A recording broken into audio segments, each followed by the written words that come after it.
Hey folks, Jimmy here, aka Palette of the Dead. Welcome back to the channel and welcome back to another issue of Warhammer 40k Combat Patrol magazine. As per usual with all these videos, if you like them, please hit that like button, subscribe if you haven't subscribed already, and of course, drop me a comment down below. Love hearing back from you guys, it goes a massive way to helping out the channel too. Now, this week is going to be a bit of a bumper week. There's going to be two videos because last week issue 51, which is right here, had not turned up, and so this week it's turned up with issue 52, so I might as well just do both in two separate videos because it saves me a lot of faff if I mess anything up, and because I prefer doing it that way. So yeah, so we're going to start off obviously with issue 51 because, you know, chronologically that makes more sense. So issue 51, a paint issue. It is two paints as per usual. So we get Pallid Witch Flesh, which is fairly decent. I use it on things like zombies personally, things like anything that's kind of decayed and fetid or anything like that. So anything like the Maggotkin and Nurgle, if I ever paint up any of them, I'll use it on the fleshy areas of them, and a few other bits and pieces. So it's a fairly good paint to have. The other paint is Pink Horror. Now, Pink Horror is another one that's fairly versatile, really. It's really, really good for edge highlights, or finer point edge highlights to be more specific. So, for instance, if you're doing the tongue of, say, any of your Tyranids or anything like that, Pink Horror works very, very well over them.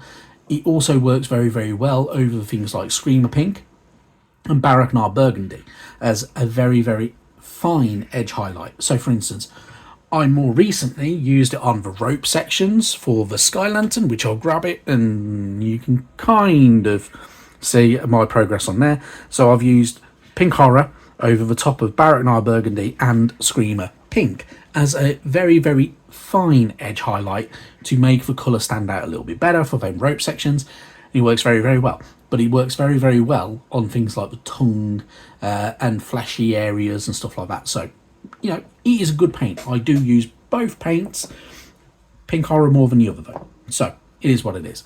Anyway, going into the other items that we get with this week's issue, as you can obviously see, we have cards. So, this week's issue does give us the new terrain cards. So, two new terrain cards. I say this week's issue, last week's issue. You get your stratagems for orcs and for Leagues of Votan as well. So you've got a few of them little bits and their enhancements and stuff like that to get you going. We get one more card for the Boomdacker Snazwagon for the orcs. So we've got our data card for that guy, which I'm looking forward to that vehicle. It's pretty damn cool. So yeah, that should be really, really good fun. And then we have our Leagues of Votan data cards as well. So we have the Carl, the Hearthkin Warriors, the Hernkin Pioneers, Chthonian Berserks, and the Einir Hearthguard, all of which we get with the magazine. So these four are our good old Combat Patrol, and then we have the Einir Hearthguard, which I don't remember getting them in the Combat Patrol, but I might be wrong. I may have forgotten. You never know. Anyway, pretty cool stuff. Obviously, you know, bung them with your others, and you are good to go. So, now all the gubbins is out of the way, we're going to crack into this week's issue.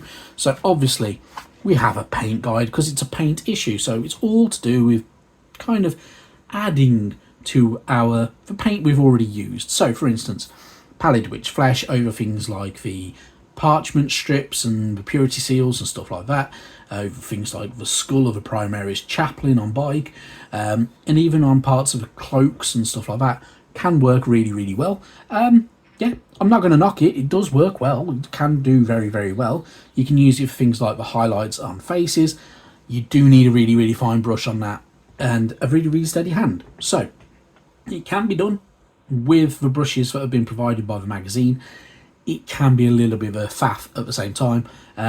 You can get smaller brushes from like Green Stuff World, Artis Opus, anywhere like that. You can find them on Element Games and on Wayland Games. Affiliate links in the description down below if you want to order from them. Anyway, but yeah, you can get very fine tip brushes. So if you're going for like the zeros and double zero and stuff like that, brushes, They're very, very, very fine tipped. Just get yourself some real good brush soap and try to maintain that point on the brush. And you obviously don't overload it, because then that splits the bristles. So it is what it is. Anyway, pretty decent. It works very, very well, especially things like your pink horror on the purity seals and on the edge of the book and stuff like that. Using it in things like the cloaks works very, very well. Mechanica Standard Grey for edge highlights on tyres does work. Personally, a bad and black for a tyre, and then using to kind of make it look like it's a little bit more scuffed up Corvus black works very, very well. And then a very fine edge highlight of Mechanica Standard Grey. You don't need to go as heavy as that, but it's up to you. It's your mini, paint it how you want. But yeah, pretty decent. The paint job for updating the Eldari works very, very well as well. So I'm not going to knock it. It's a lot of red on all the Eldari, and I still haven't actually painted mine or primed them. But, you know, it is a lot of red. Personally, I would want another colour to break it up. But, you know, beggars can't be choosers. It does work very, very well though. The paint job works pretty good. Even if you're following the guide, it looks very, very uniform, and which is very much like the Eldari anyway. So they are quite uniform, just like Space Marines are very, very uniform in their look. Eldari tend to be very uniform as well. So it works very, very well. Your Tyranids, again, I can't knock it. For the paint scheme in the magazine, it works. It works very, very well. So I am not going to knock it. I'm not going to criticise it. It does exactly the job it needs to do, which, if you're new to painting and you don't feel like going out of the way and doing whatever you want to do with your painting, that works. It does exactly what you need it to do. The good old Psychophage looks very, very nice. The Winged Tyranid Prime looks very, very nice. All of them look pretty damn good. So you can't knock the paint scheme because it works. So yeah, it's not bad at all. Anywho, moving on, we get our first bit of lore for the Leagues of Votann, so Seekers and Delvers. So, the kin are a species of clones who live in the unforgiving environment of the galactic core. They are watched over by their venerated ancestor cores, which they call Votann, who provide them with guidance, equipment and protection as they work to acquire the resources they need to survive and advance their kindred's interests. So the kin's entire way of life revolves around the acquisition of resources. Their methods are varied, but the oldest and most developed of their industries is mining, a craft for which they have developed an array of sophisticated and often destructive technologies. They employ these where they will, not caring if whole planets or even entire civilizations are wiped out as long as their quotas are met.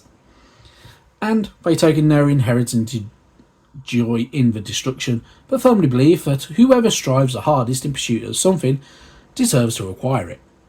So, that's how the Leagues of Votann kind of work. I'll let you read the rest. I do like the Leagues of Votann. I think they're a pretty cool race within 40k.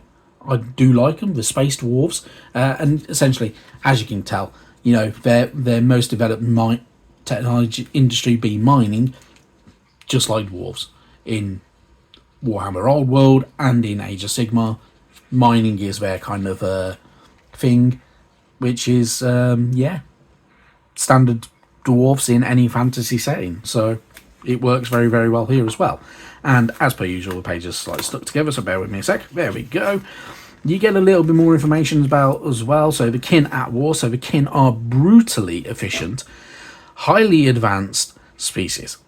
Their determination is legendary, but being pragmatists at heart, they are just as happy to withdraw as they are to sacrifice themselves as prudence demands.